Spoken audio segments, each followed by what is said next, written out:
Assalamualaikum warahmatullahi wabarakatuh.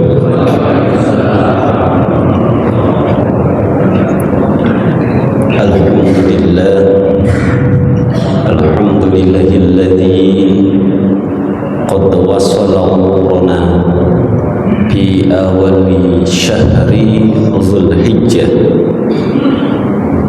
Asyhadu an la ilaha illallah wahdahu la syarika lah wa asyhadu anna Muhammadan abduhu wa rasuluhu la nabiyya ba'dah. Allahumma shalli wa sallim wa barik ala rasulillah wa ala alihi wa sahbihi wa mawalah, amma ba'd. Laqad qala Allah ta'ala a'udzu billahi minasy syaithanir rajim wabtaghi fima ataqallahu daral akhirah wa la tansa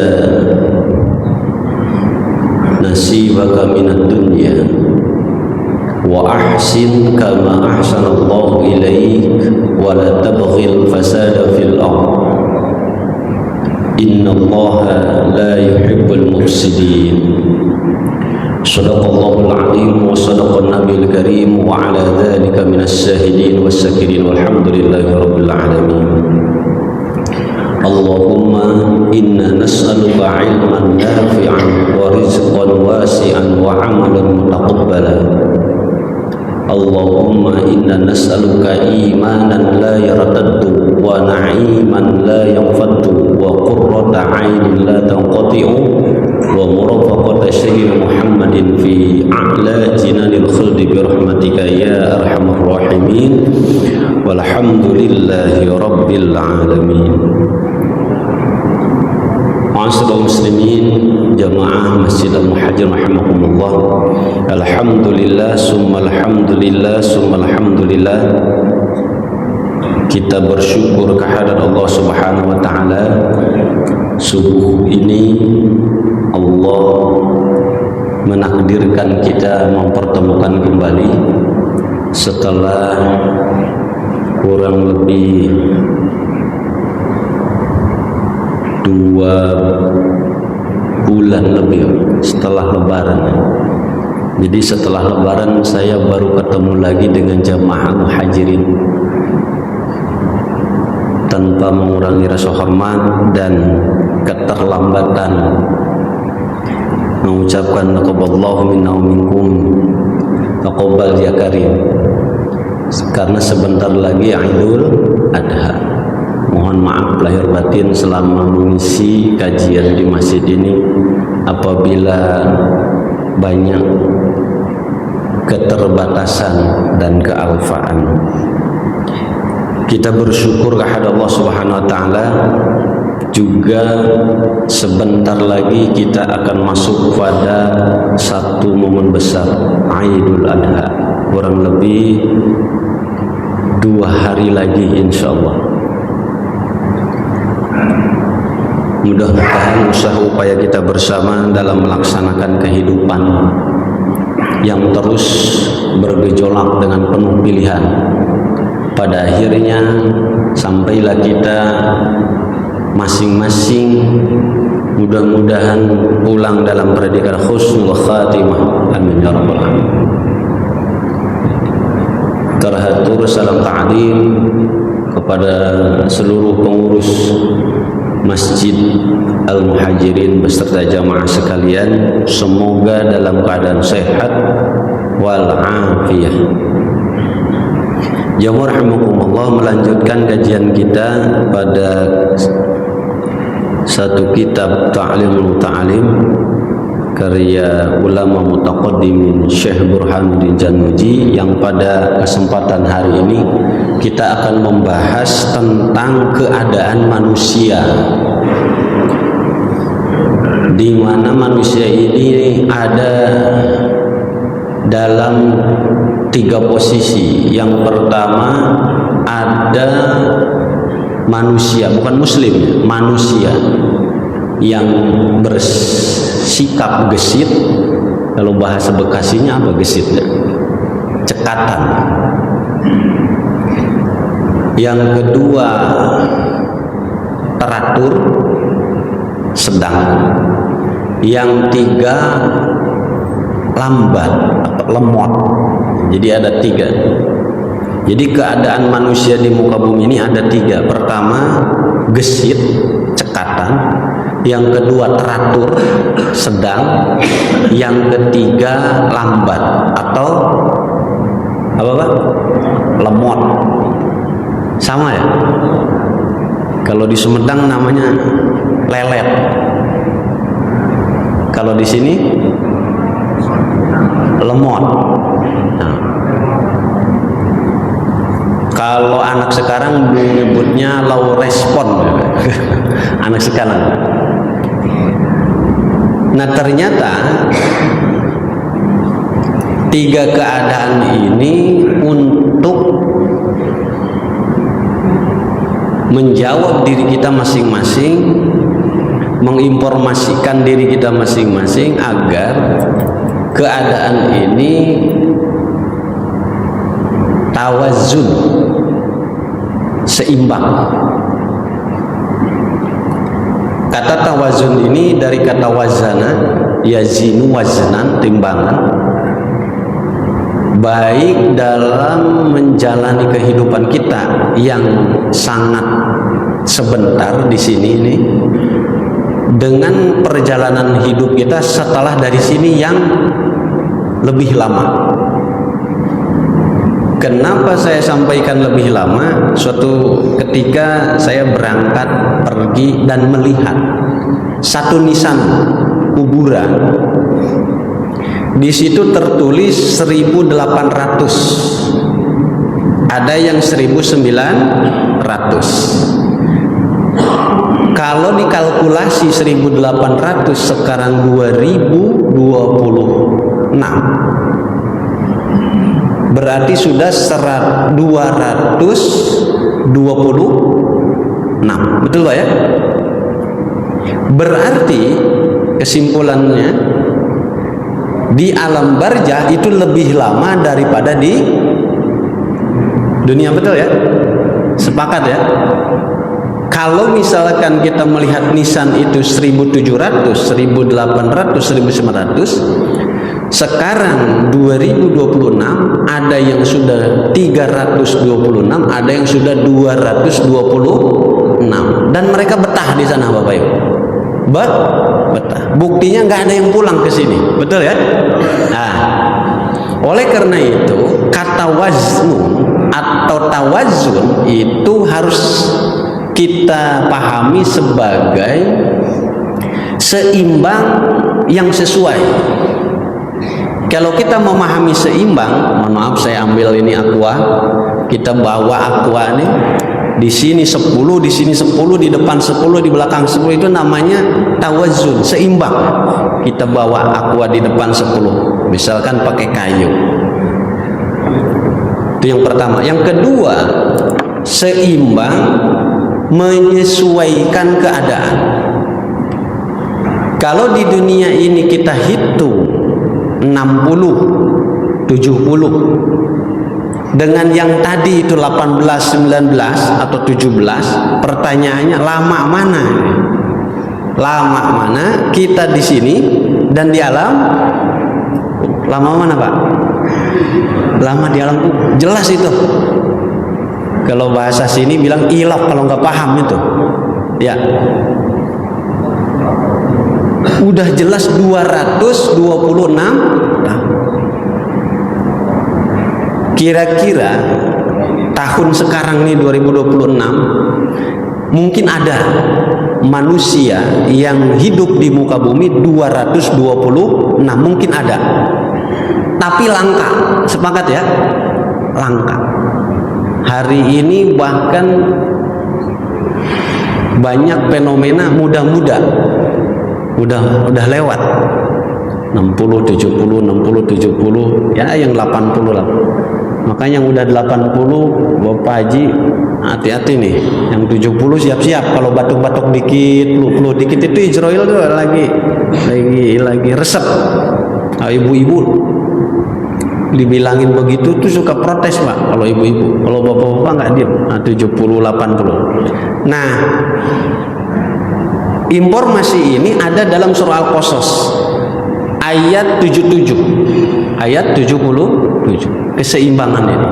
Nanti kita masuk ke kitab ini bahwa ternyata 3 golongan ini dibedakan oleh Allah. Ayatnya tadi sudah dibaca di awal. Nanti kita bahas di pertengahan. Bismillahirrahmanirrahim. Wakila, dan dikatakan, kata sebuah halnya, fala ta'jal, maka hidup ini jangan buru-buru, jangan tegere-gere. Kalau kata orang Sukabumi, ada orang Sukabumi di sini. Orang Sukabumi bilang itu terburu-buru itu tegere-gere. Jadi hidup itu Bapak, fala ta'jal bi amrik, jangan suka menjadi orang itu gerasak gerusuk, bahasa kita ya. Relax saja, santai. Santai dalam arti menjalani itu dinikmati, bukan santai malas, bukan. Beda nanti bahasanya. Ini kan yang pertama, golongan orang-orang yang gesit tadi. Tapi gesitnya keliru. Pala ta'jal bi amri, kata sebenarnya, jangan menjadi orang di dunia ini melaksanakan amal dunia dan akhirat itu ta'jal bi amri. La ta'jal bi amri. Jangan juga tegeri-geri. Contoh, sholat gerapok-gerupuk, kira-kira contoh. Zakat, puasa, haji, umroh, apalagi amalan yang lain. Itu yang makhluk, yang ghairu makhluk. Kita misalkan apakah bekerja, apakah berdagang, apakah bepergian. Bala ta'jal bi amri wastadimhu, harus mengambil nikmat manfaat setiap aktivitas yang kita laksanakan. Kenapa? Kaidahnya, nah tadi itu 1 detik kita sudah sholat subuh ya, setelah itu kita zikir, setelah ini kita pengajian. Nah detik yang tadi Pak, detik yang tadi itu tidak akan terulang dan tidak akan sama di besok subuh. Diulang nih, detik tadi tidak akan pernah bisa diulang dan tidak akan sama di subuh besok hari insya Allah Senin. Disama-samain pun tidak akan pernah sama. Apakah langkah mulai bangun subuh, langkah di jalan, masuk ke masjid, bertemu siapa, sholat berjamaah, kemudian salaman dengan siapa, kemudian duduk dengan siapa, itu tidak pernah akan sama. Maka kaidah ini menjadi acuan bagi kita. Pala ta'jal bi amrik wastadim, nikmati setiap harinya hidup ini, nikmati setiap jamnya, setiap menit, setiap dinikmati. Tentu dengan ketaatan, bukan menikmati dengan kemaksiatan. Pama shalla asoka kamustadimin, maka tidak akan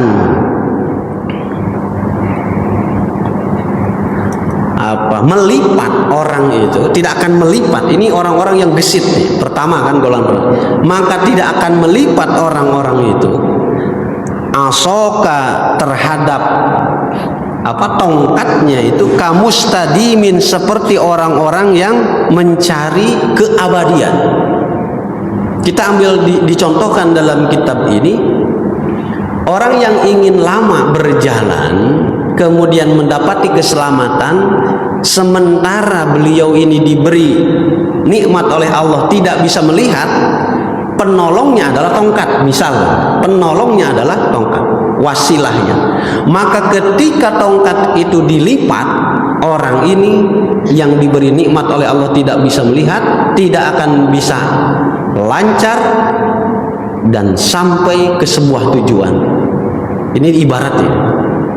Jadi pamasala asoka kamustadimin, sehingga orang yang diberi nikmat tidak bisa lihat harus atau jangan melipatkan tongkat ini agar bisa menjadi petunjuk wasilah jalan sampai ke sebuah tempat. Bayangkan kalau nikmat tidak melihat tanpa dibantu oleh alat tersebut, lambat nggak kira-kira Pak sampainya? Lambat.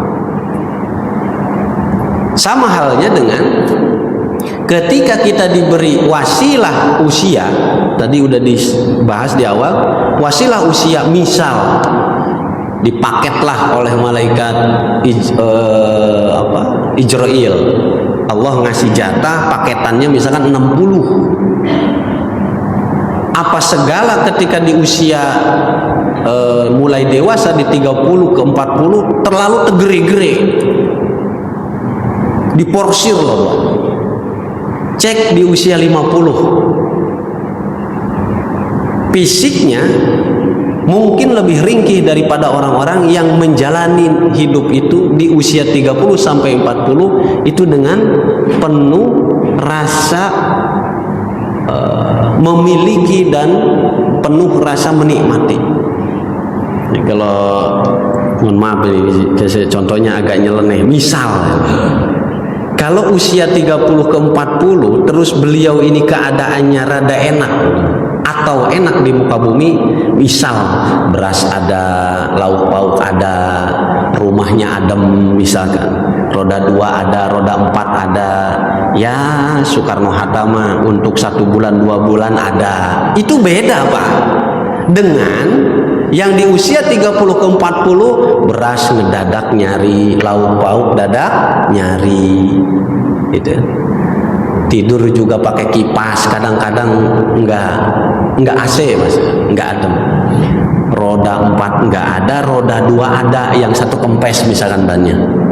Nambah lagi, besoknya nambah, minggu depan nambah. Kemudian Soekarno-Hatta juga di dompet itu sebulan ada, seminggu nggak ada.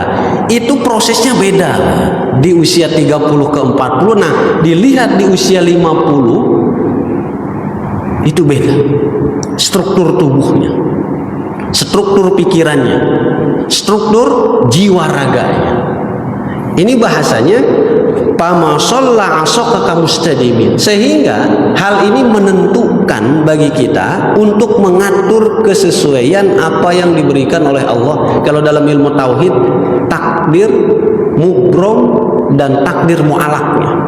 Kalau tidak menyadari itu, rusak fisik kita, karena fisik ini punya hak untuk istirahat, punya hak untuk makan, untuk minum, untuk healing. Kalau anak sekarang healing tuh jelong-jelong Pak, healing jelong-jelong itu jalan-jalan.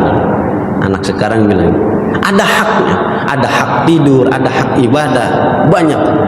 Nah kalau kita tidak bisa memanage ini kalau bahasa di saya itu patuliksa, kredit.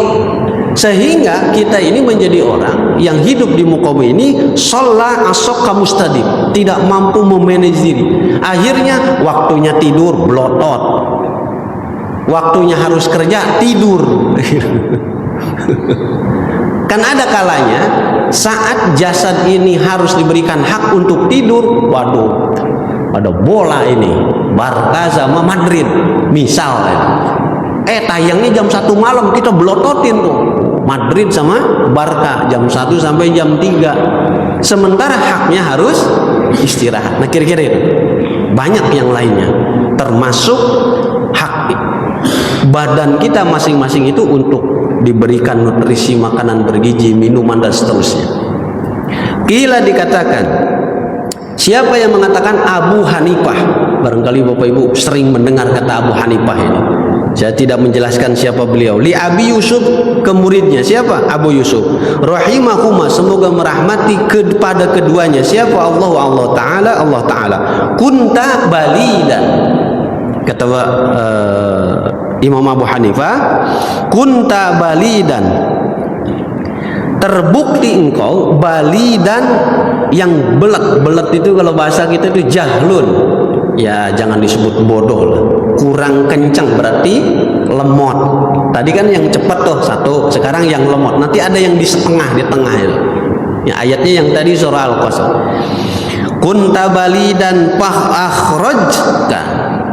Jadi Imam Abu Hanifah mengatakan kepada muridnya Syekh Abu Yusuf, kunta akan menjadi atau akan terbukti engkau, akan terbentuk engkau balidan menjadi orang yang jahlun, yang lemot, Maka ketika keadaan itu ada dalam diri kita, fa akhrajta al-muwadhabah, maka harus keluar engkau al-muwadhabatu, agar menjadi orang yang ya agak lumayan lah, sedang sama cepat. Jadi kalau yang mohon maaf yang ketiga ini, golongan yang ketiga ini yang agak lambat ini biasanya bisa dideteksi dari cara pola berpakaian dan makan. Ini kata ibu nih almarhumah. Coba tahu, orang gesit itu kelihatan ketika makan katanya, dan ketika bangun, dan ketika berpakaian. Orang gesit itu sat-sat kalau bahasa orang sekarang, itu kelihatan dari makan, dari bangun tidur, dan dari berpakaian. Saya analisa kalimat ibu almarhum itu ternyata betul. Itu kelihatan. Orang tuh kalau makannya agak lama, ngunyah 18 kali lama, itu kurang gesit, tanda kadang. Atau ketika dibangunin agak lama, itu kurang gesit. Atau ketika berpakaian kurang begitu cepat, itu kurang gesit. Ini kata ibu almarhum. Setelah dideteksi ternyata oh iya ya, ketemu. Nah itu namanya balidan. Nah ketika keadaan itu ada di dalam diri kita, fa akhrajka, segera bergerak. Jangan diem-diem baik. Tapi harus paham juga bahwa diri kita itu posisinya apakah ada di nomor 1, di tengah, atau di belakang. Untuk apa? Al-muwadhabatu bid-dars, segera. Nah, kalau bahasa di dalam keilmuannya, apabila kita punya, mohon maaf, IQ, bukan IQ, agak di nomor 3, maka cara menyelamatkannya itu ad-dars, sering menderas, sering murojaah, untuk supaya tidak lupa. Wa iyyaka. Nah sekarang posisi yang ketiga ini golongan orang-orang al-kasala. Siapakah mereka? Golongan orang-orang yang malas. Fid dunya, fi a'malid dunya wa fi a'malil akhirah. Pemalas. Ada contoh hewan yang pemalas, saya tidak menyebut hewannya apa, pokoknya ada contohnya. Nah, wa iyyaka al-kasal, kata Abu Hanifah, apabila orang-orang yang golongan ketiga ini, yang lambat ini, dirasuki atau ada atau ditambah dalam dirinya itu al-kasal. Apa itu? Malas. Fa innahu su'mun wa afatun 'azimah. Sesungguhnya pemalas itu orang yang su'mun, sia-sia. Yang kedua, afatun. Kita ambil contoh golongan ketiga. Tadi yang satu udah, sekarang yang ketiga. Bapak Ibu rahimakumullah jamaah. Jam berapa ini? 5:30. Jam 5.30, subhanallah, Bapak sudah duduk di masjid ini. Proses dari jam 3 bangun sampai jam 5:30 ini bangun, mungkin mandi atau tidak, atau wudhu. Setelah itu pakai pakaian, berangkat ke masjid, langkahnya dihitung malaikat. Datang ke masjid, sholat sunnah. Setelah sholat sunnah berjamaah. Setelah berjamaah ngaji. Setelah ngaji sarapan. Tuh, masya Allah, betul, betul ya, sarapan. Udah berapa tuh? 1, 2, 3, 4, 5. Udah 5 kita beraktivitas di dunia ini pada subuh ini. Ini namanya ghairul kasal. Bandingkan dengan orang yang sekarang 5:30 ini baru bangun, baru bangun. Yang 5 kelewatan enggak? Kelewat. Ini bedanya. Dan Allah hitung itu. Sekarang kita bandingkan dengan orang-orang yang bai'un, yang berdagang di pasar. Di sini pasar paling dekat di mana ya? Proyek lah. Misalkan proyek sini nih. Di proyek jam 3 itu udah ada orang yang dadasar. Dadasar itu menjajakan dagangan jam 3. Kemungkinan 5:30 ini ada yang udah dapat 50.000, ada yang 100. Ada yang 150, bisa ada yang 200.000. Karena bangunnya dari jam 3 menjajakan, ada yang beli kemudian jual beli. Ini sampel dunia akhirat. Pertanyaannya atau perbandingannya, orang yang a'malul akhirah, Bapak ada di masjid, sudah 5 aktivitas yang kita lakukan di muka bumi ini pada jam 3 sampai setengah 6. Orang yang berdagang di pasar dari jam 3 sampai setengah 6 sudah bangun, berangkat menjajakan dagangan, kemudian melayani, dapat 5 juga. Maka akan beda hasilnya orang yang satu, yang gesit tadi, dengan orang yang lambat, orang yang malas. Nah, ini bisa diterjemahkan dalam kehidupan sehari. Sehingga Allah akan mengukur amalan-amalan itu salah satunya dari golongan orang-orang yang 3 ini. Satu yang cepat, gesit, yang kedua di ujung ini yang lambat, yang 3 atau nanti di tengah, teratur, termanage, cepat juga tidak, lambat juga. Nah, orang-orang malas ini, kata Abu Hanifah kepada Abu Yusuf, dijelaskan fa innahu su'mun wa afatun azimatun. Orang-orang yang pemalas ini ya hidupnya sia-sia. Apalagi kalau udah apalagi udah punya istri, misalkan sudah punya istri malas, sudah punya anak malas, ya wong amal dunia malas, apalagi amal akhirat. Atau sebaliknya, amal akhirat juga pemalas, amal dunia juga pemalas. Atau ada juga yang amal dunianya gesit, amal akhiratnya malas. Sebaliknya, amal akhiratnya gesit, amal dunianya malas. Itu ada dalam surah Al-Qasas ya. Bapak Ibu rahimakumullah, sehingga ketika amalan ini dilaksanakan, itu ada namanya value, nilai. Bahkan amalan dunia ini dari 3 golongan ini diberlakukan bukan hanya orang muslim, Pak. Menungso seluruh manusia yang itu akan dibedakan oleh Allah dengan 3 pola ini. Silahkan nanti di dunia nyata diperiksa apa yang dikatakan oleh Imam Abu Hanifah. Orang pemalas ini hasilnya, orang yang gesit ini hasilnya, orang yang teratur ini hasilnya. Kalau enggak gesit, pengisi kajian di sini orang yang jauh belum tentu bisa hadir jam 5 kalau enggak bangun jam 2. Itu salah satu amal. Qala Syekhul Imamu Abu Nasirus Sofar. Selanjutnya Syekh Abu Sofar menjelaskan, Al-Ansari ini salah satu kaum sebagian daripada kaum Ansar. Ya nafsi la turhi anil amal. Sekali-kali Pak, setelah beraktivitas, apakah kita memilih menjadi orang yang gesit, yang teratur, atau yang lambat? Sekali-sekali diri kita ini, kata beliau, diajak ngobrol Pak. Jangan hayong baik. Fisik kita ini hayo siang kerja, wah banting tulang, kepala jadi kaki jadi kepala, nggak tahu waktu.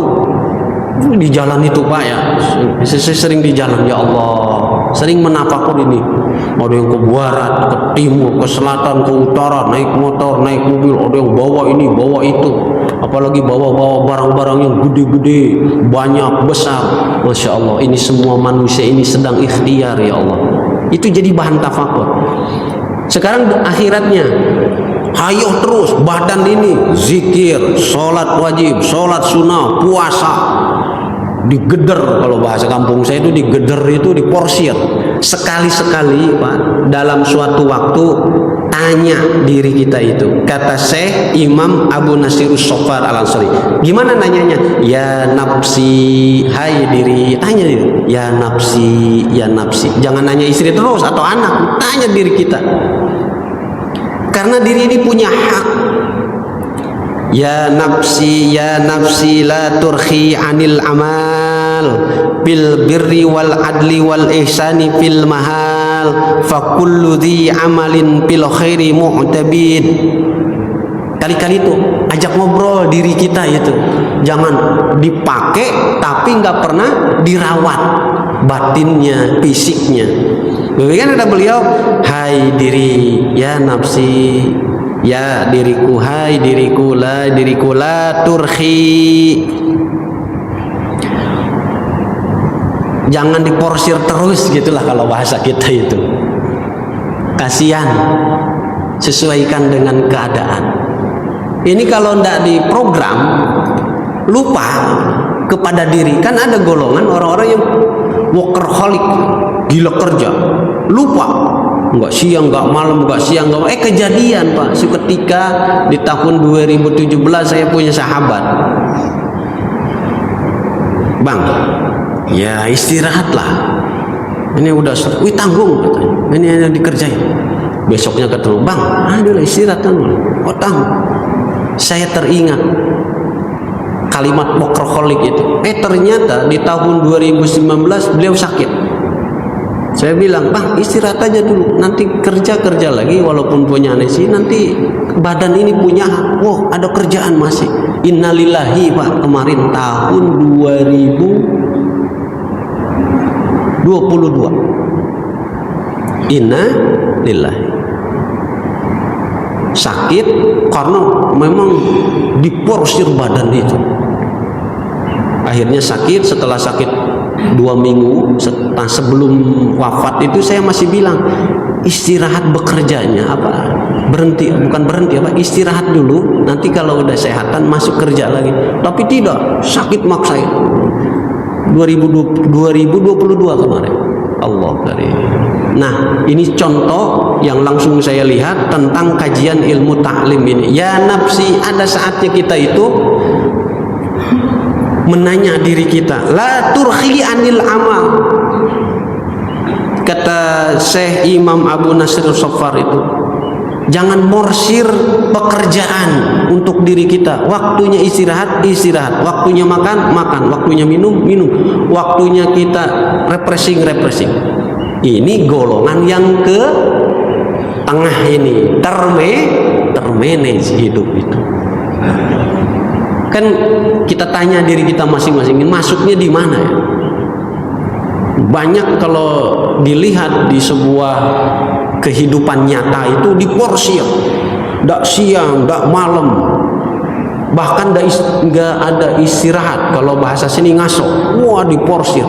Akhirnya apa yang terjadi? Fisik ini butuh istirahat, makan, minum. Pikiran juga perlu istirahat, hati juga perlu istirahat, dan ada kebutuhan lainnya.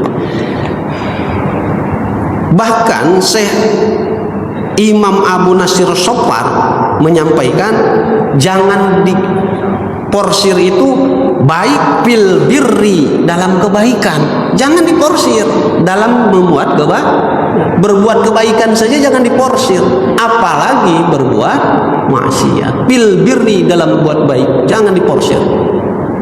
Wal adli, dan dalam mengadili kehidupan jangan diporsir. Wal ihsani, dan dalam kebaikan. Fi mahalin, alon-alon.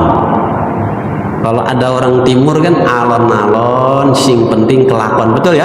Ada tuh kalimat gitu, alon-alon, sing penting kelakon. Itu bahasa-bahasa orang Indonesia yang sesuai dengan kitab-kitab mutaqaddimin. Alon-alon. Saya termasuk juga sering diingatkan oleh ibu almarhum dan saudara-saudara, alon-alon.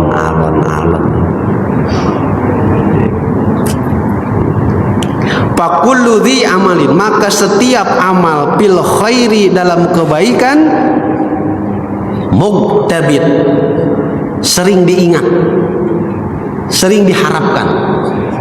Nah, udah yang 3 udah beres deh. Sekarang hasilnya dari 3 golongan ini, fakullu dhi amalin bil khairi muktabid. hidup ini isinya cerita. Cerita. Yang membedakan hidup ini adalah rasa. Ketika jasad dan rasa ini sudah tidak ada, semua tinggal cerita. Ada cerita Nabi Adam, ada cerita Nabi Idris, cerita Nabi Nuh. Oh, Nabi Adam ini begini, oh Nabi Idris itu begini, oh Nabi Nuh begini, terus sampai Nabi Muhammad sallallahu alaihi cerita. Isi hidup ini cerita. Fil birri wasyirri, baik cerita yang baik maupun yang tidak baik. Kita kembali ke contohnya ke dalam diri kita. Semua ini kita ini sedang bercerita Pak, di muka bumi ini. Nah, pembedanya itu rasa. Oh, rasa enak, nggak enak, rasa bahagia, rasa susah, rasa aja pembedanya. Semua amalan itu yang membedakannya cuma rasanya saja. Sama kok. Orang meninggal dengan orang hidup. Orang hidup apakah dia milih golongan yang pertama, yang ke tengah, yang ketiga? Orang mati apakah yang terbunuh, apakah dibunuh, apakah dengan sakit, apakah dengan musibah, apakah dengan kecelakaan? Kan ceritanya sama, mati. Yang tadi juga ceritanya sama, hidup. Apa? Rasanya yang beda. Oh, rasanya disakiti begini, rasanya tersakiti begini, rasa sedih begini, rasa bahagia begini, rasa suka, rasa bangga. Itu rasa yang membedakannya. Nah, ketika jasad yang diberikan amanah oleh Allah menutup rasa di dalam tubuh, kemudian bahasa Qur'annya mati, cerita. Oh, kita di Al-Muhajirin ada Ustadz A tahun sekian, di Al-Muhajirin ada jamaah B tahun sekian, di Al-Muhajirin ada yang dulu Pak Haji Anu, sekarang nggak ada Bu Haji Anu. Cerita kisahnya. Maka ujungnya ketika fisik dan rasa ini sudah tidak ada, cerita istri sudah tidak ada sekarang, cerita suami yang sudah tidak, cerita anak, cerita cucu. Maka ketika cerita itu akan dikenang oleh kita, tiga golongan ini beda ceritanya. Nanti di kitab ini dibahas di depan, cerita golongan yang pertama bagaimana, cerita golongan yang kedua bagaimana, cerita golongan yang ketiga berbeda-beda. Bahkan mohon maaf, secara universal, secara umum, ada kalanya manusia yang masih hidup itu ketika cerita orang ini sudah tidak ada kalimat yang begini, kalau yang cakep, dulu mah ada Pak Haji Anu ya di Masjid Al-Muhajirin, sekarang nggak ada. Dulu mah kalau ada Pak Haji Anu ceritanya yang begini-begini, ini ceritanya diingat oleh orang yang masih hidup. Oh, dulu mah ada Bu Haji Anu, oh sekarang nggak ada, sepi ya masjid kita. Tapi ada juga yang cerita begini, aman Masjid Al-Muhajirin ya, nggak ada si Bapak Anu, sendal aman, sendal kotak amal aman, misal gitu. Kan ceritanya cuma dua aja itu.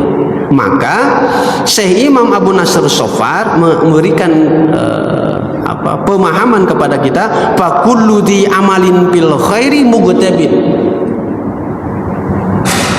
wapi balai wasu'min. Kedua, selanjutnya kitab ini dijelaskan wapi balain, dan tetap bagi orang-orang yang malas itu akan diberikan pahalanya, itu timpalannya oleh Allah itu apa?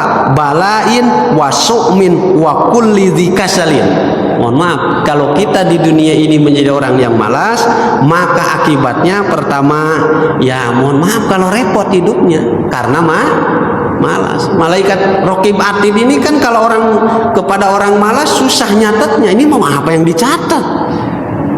Kira-kira kan gitu. Kalau orang yang mau beraktivitas kan ada yang dicatat. Oh, tadi bangun, misalnya malaikat Raqib Atid nyatet, oh bangun, setelah bangun mandi, wudhu, berangkat ke masjid, sholat berjamaah, ngaji, itu udah ada 5 catatan. Nah, orang malas baru bangun, apa yang dicatat? Tidur, kan selesai Raqib Atid nyatetnya, betul? Nyatetnya cuma satu, tidur, kan gitu nyatetnya. Tapi orang yang amalannya cakep kan banyak catatannya. Tadi ada 5, belum setelah ini sarapan, kan dicatat juga di situ. Kira-kira contohnya kalau kita menerjemahkan tugasnya malaikat raqib atid. Kalau yang malas, apa yang mau dicatat? Orang baru bangun kan. Sekarang di a'malud dunia, orang beraktivitas, bekerja atau berdagang dan seterusnya, dari bangun sampai sekarang jam 6, bangun, mandi, berangkat ke pasar, menjajakan dagangan, melayani pembeli, dapat untung, sarapan, kopi, teh, rokok, wah udah banyak tuh. Sekarang yang baru bangun setengah 6 atau jam 6, apa yang mau dicatat? Baru bangun, kan gitu aja catatannya. Nah, maka amalannya itu menghasilkan pahala. Kalau dalam ilmu fikih, pahala itu akibat. Kalau dalam ta'lim, hasil daripada aktivitas, oh jam setengah 6 ini, jam 6 udah sarapan kita, karena beramal. Nah, orang yang kasal ini hanya diberikan satu, ya mohon maaf, balaun, kesulitan-kesulitan, kekurangan-kekurangan, dan seterusnya lah. Karena aktivitasnya juga kurang. Kan kalau kita menjadi seorang ayah atau orang tua, bapak, misalkan kita sudah bekerja mulai start jam 7 sampai jam 12, kemudian sampai jam 3 kita pulang, per pekan atau per bulan ada bisyarah dari perusahaan atau hasil dagang buat istri, buat anak. Kalau kasal, apa yang mau dikasih kepada keluarga? Balaun, paling sedih balaun, paling sulit balaun, paling riweuh karena malas. Yang kedua, su'min, sial. Mohon maaf, ini kata beliau, kata Syekh Imam Abu Nasr, orang pemalas itu banyak kesialannya. Kita ambil contoh, makanya salah satu termanage dan tergesit itu terbukti menjadi barokah. Misalkan hari ini musim yang setan gepeng itu Pak, HP. Ada hal penting yang harus kita jawab atau kita komunikasikan, orangnya berjauhan lewat HP. Ada WA, Assalamualaikum warahmatullahi wabarakatuh, Pak, ini ada barang yang harus dikirim, harganya sekian, nanti ditunggu jam 8. Kita lambat karena malas, baru buka HP jam 11, hilang tuh rezeki. Tapi kalau kita cepat, gesit, siap dengan jawaban atau waalaikumsalam, siap bos, jam 9 transferan sudah masuk. Itu bedanya, disebut balain wasuk min kulladzi kasal. Qala wa qad ittafaqa, ini disepakati, Pak. Jadi yang menyepakati bahwa hasil daripada orang malas, orang yang teratur dan orang yang punya karakter gesit, wa qad ittafaqa. Dan sungguh para ulama itu sudah sepakat hasil dari ini, sepakat. Dulu sepakat, oh ternyata ini sudah terjadi di zaman-zaman terdahulu, bahkan di zaman-zaman para sahabat, bahkan di zaman-zaman para tabi'in. Banyak contoh-contohnya Rasul menemukan golongan orang-orang yang 3 ini. Saya tidak menyebutkan satu-satu. Wa qad ittafaqali fi hadzal makna, sepakat hasilnya, karena ini dunia. Oh hasilnya orang yang begini-begini, oh hasilnya orang. Tapi ada juga, nah kalau misalkan ada pertanyaan, kok ada orang yang santai aja itu lancar-lancar baik. Nah ini beda kajian.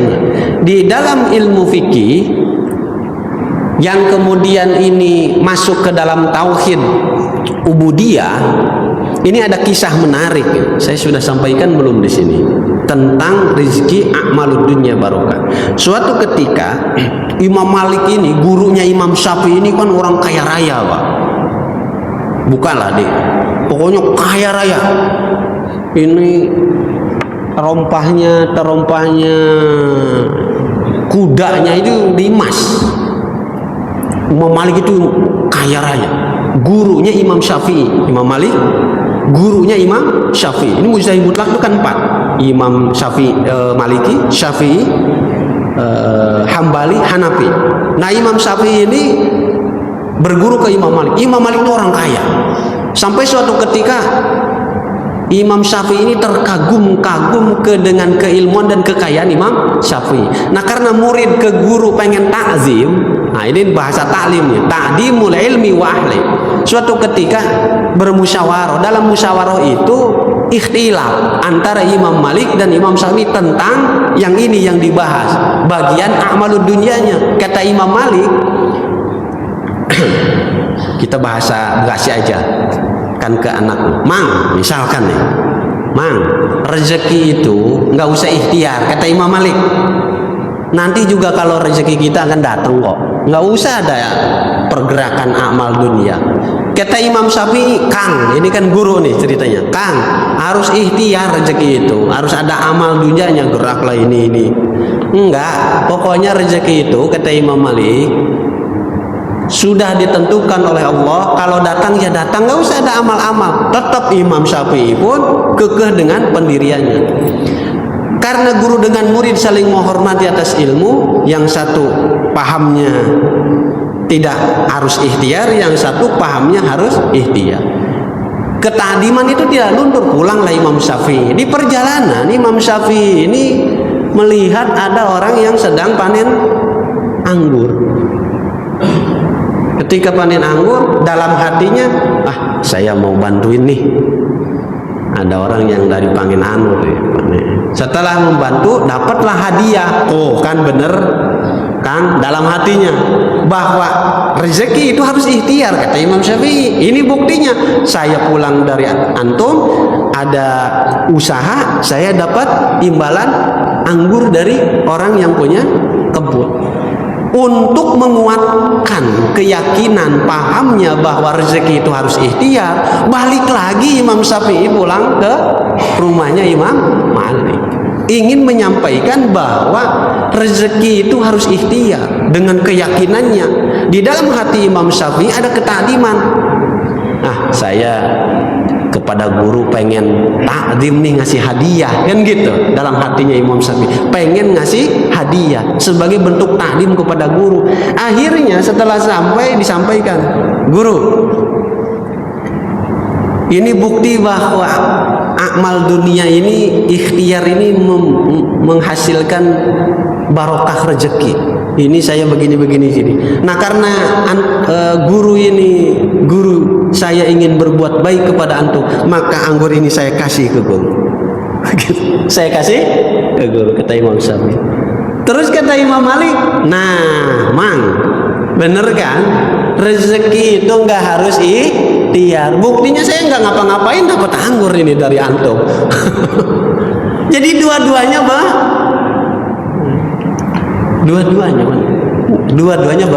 betul. Da'in nafsik takasula wattawani.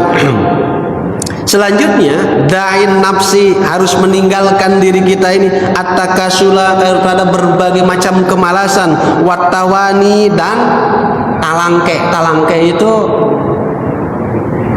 lemot.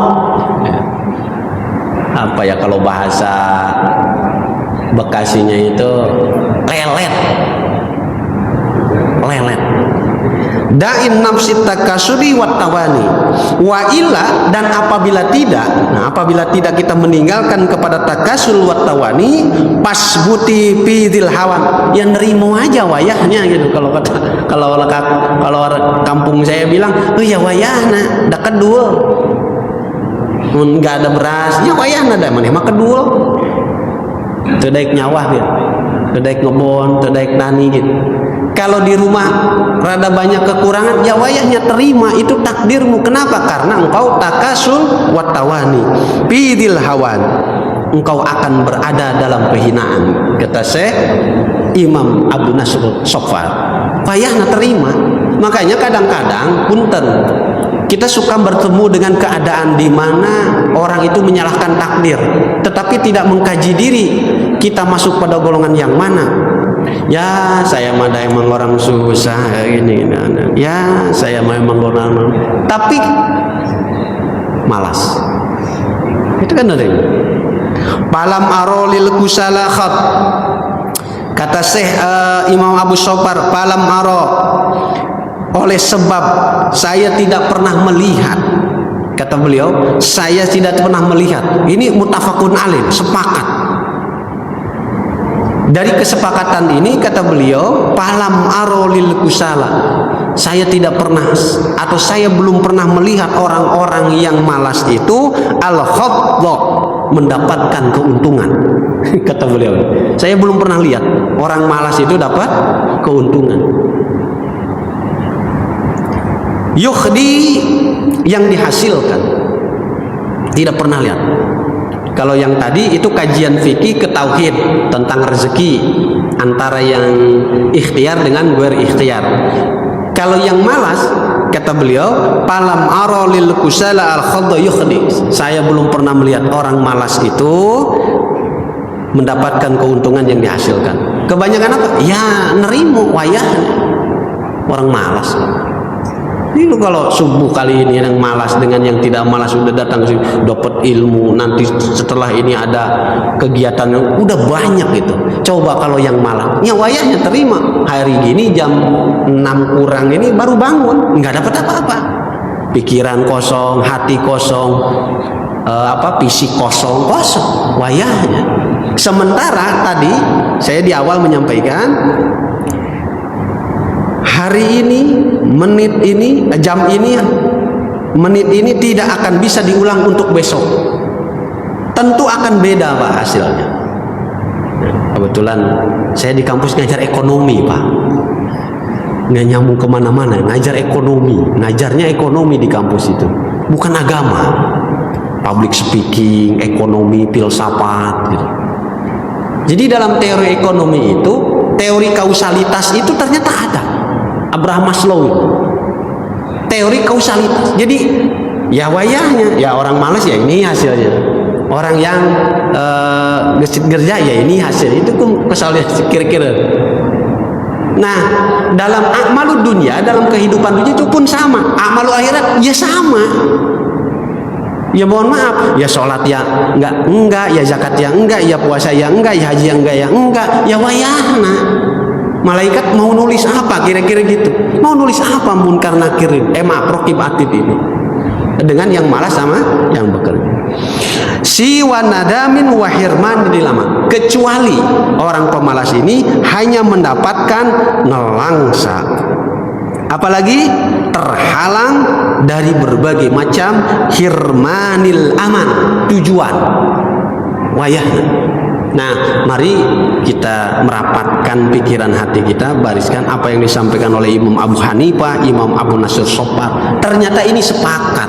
Itu hukum kehidupan sosial yang telah disepakati di masa lalu dan hari ini masih terus berjalan demikian. Dan ini bukan terjadi hanya di orang muslim. Manusia, nas, apakah dia orang muslim atau non muslim atau kafir, urusan yang ini urusan rahmannya Allah. Ya gesit ya dikasih wayahna, ya malas ya wayahna gitu. Nah kita tinggal pilih apakah kita akan di posisi yang satu, yang tengah atau lain. Nah mengutip surah Al-Qasas, balik ke surah Al-Qasas yang ayat 77 itu. Nah ayat ini diawali dengan kalimat perintah. Ayatnya begini, wabtagi fi ma'atakallahu darul akhirah wala tansa nasibaka minad dunya. Ini kalimat fi'lul amr nih. Ibtagha yabtagi, wabtagi, dan carilah karunia-karunia darul akhirah. Yang lebih lama. Jadi Allah memerintahkan itu akhirat dulu Pak. Awas jangan dibalik. Ini kata Allah bukan kata saya nih. Wabtagi fi ma'atakallahu darul akhirah. Baru wala tansa nasibaka, dan jangan lupa bagian nikmat yang diberikan Allah di dunia yang sebentar ini yang kau raih juga. Nah ini namanya tawazun. Jadi tawazun itu definisinya banyak, bukan hanya seimbang tapi sesuai. Kenapa akhirat didahulukan? Karena lebih lama dan harus lebih banyak. Nah, dunia diakhirkan kata Allah, wala tansa, wawunya atop, la nafi, tansanya pilul mudhari, tadulu ala jamanil hali wal istibar, sifatnya at-tazid wal istimrar. Sehingga ya jangan terlalu di seriusin banget gitu loh dunia ini, karena sebentar. Kira-kira gitulah. Jadi kita ini kadang-kadang, mohon maaf, saya sering mengatakan ini di kajian ini, terlalu serius ke urusan yang sebentar dan akan ditinggalkan. Betul nggak ditinggalkan, Pak? Ditinggal semua juga. Jangankan harta, istri kita, Pak, yang cantik itu, Pak, suami yang ganteng itu ditinggal, Pak. Pas pulang nggak ngajak-ngajak, itu fakta itu. Pernah nggak ada istri yang cantik itu terus pulang ngajak suami, papa bareng-bareng kita cinta sehidup? Nggak ada ya. Saya belum nemu cerita itu. Atau kita punya istri ini, waduh ini cantik istri kita ini, udah wafat dikubur juga nggak sukan, Umah di sini aja sama papa. Enggak. Itu dari zaman Nabi Adam, Pak, sampai hari ini ditinggal. Nah, makanya kita memahami ayat ini jangan keliru. Ada suatu ketika yang bertanya, berarti seimbang itu bukan berarti sama, bisa jadi seimbang itu sesuai. Nah, Allah menyebut dalam surah Al-Qasas ini yang lebih lama, yang harus dipersiapkan lebih matang. Kenapa? Ya lama. Kalau dunia, wala tansa kata Allah, nasibaka minad dunya, jangan lupa. Jadi maksudnya begini, ketika kita di dunia ini prioritasnya itu akhirat, tapi jangan lupa kita tuh masih di dunia ini, harus makan, harus minum, mencukupi kebutuhan secukupnya. Jangan ini proyektivitas atau diseriuskan, yang ini kurang serius, yang lebih lama nanti. Maka kalimat kesitunya wa ahsin kama ahsanallahu ilaiik wa la tabghil fasada fil innallaha la yuhibbul mufsidin. Sehingga ketika seimbang ini dipahami dengan sama atau sesuai, nah kita punya skala prioritas. Oh iya ya, dunia ini ternyata cuma 60 70. Tetap kita itu harus beraktivitas, beramal, karena ini kan kewajiban juga untuk istri, anak dan sebagainya. Tetapi ingat, wala tansa nasibaka min dunia, ini hanya sebentar. Nadami wa hirmanil aman. Al-Fatihah. Bismillahirrahmanirrahim. Maliki yaumiddin. Iyyaka na'budu wa iyyaka nasta'in. Shiratal ladzina an'amta 'alaihim ghairil maghdubi 'alaihim waladdallin. Yang rahmatullah, demikian kajian kita pada subuh kali ini. Mohon maaf atas segala keterbatasan dan kealfaan. Semoga bermanfaat dan barokah. Wal afu minkum fastabiqul khairat. Ila liqa. Assalamualaikum warahmatullahi wabarakatuh.